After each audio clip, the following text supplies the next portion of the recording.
and Tin reporting. In breaking news, there has been a protest by the People's Republic of China resulting in a massacre in Tiananmen Square. As of June 4th, university students have been in the square for weeks trying to protest for a democratic government.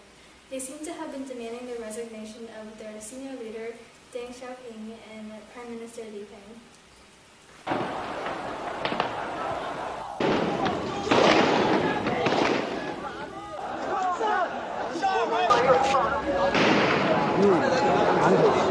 These students have been parading the streets around Tiananmen Square demanding democracy. They had been threatening to kill themselves even to fight for their desired government. After weeks of protesting, the army has finally come to hold back these citizens with force, resulting in a massacre. It resulted in many deaths but even more injuries.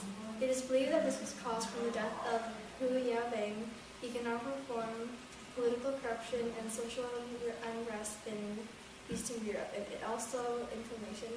Here I have two government officials of the Communist Party. So, what are your views on government control? I believe that we should stick to traditions and that people need to be controlled because they don't understand the way of life and how to run it themselves. I have to disagree. I believe that the people should have at least some democratic reforms. Well, anyway, how does it begin? The students were marching in memory of Hu Yaobang, a former party leader who died a week before the protest. Everyone was actually asked to leave by the army with the threat of violence response, but they refused. They were going on hunger strikes and sit-ins. One student marched into the square and started to shout government-approved slogans and demanded the rehabilitation of Yaobang's reputation.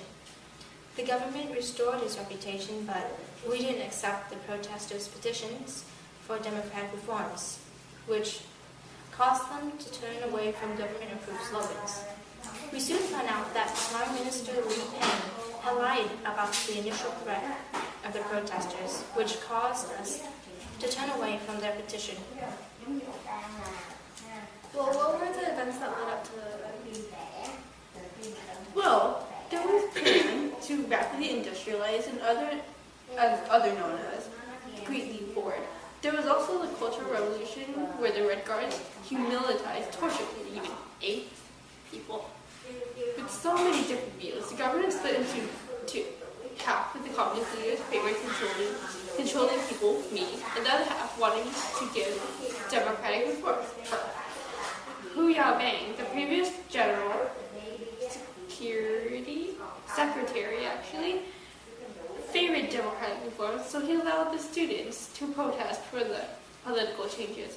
His actions made him well received among the protesters, and the protesters got angry after he died. He wasn't given a state funeral. How did this all end?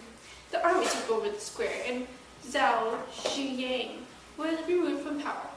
Jiang Zemin came into power after it, and the market reforms were delayed. Well, thank you for that information. Now we have an eyewitness. Let's go to Tin on the scene. Hi, this is Tin on the scene of the recent event. During the commotion, I ran into one of the students who was part of the protest.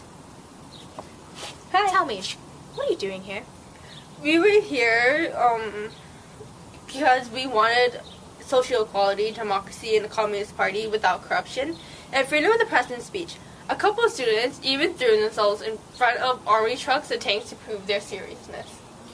Throughout this whole protest, what do you consider to be the most memorable or horrific part? This one student came from the crowd, jumped out, and ran into the front of the tank.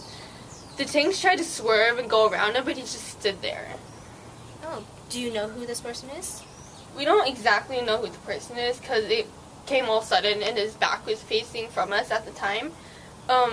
We called him the Tank Man because of what he did in front of the tanks. Oh, do you consider his actions to be brave or not? We consider him to be very heroic, but at the same time, somewhat foolish. Because he could have been killed, crushed by the tanks. Okay. Well, thank you for your time. 谢谢。后来他消失在人群中，下落不明，连姓名都难以确认。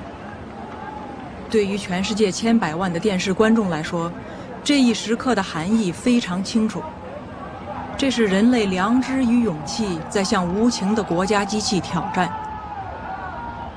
中国政府对这一场面的解释同样简单，只是截然相反。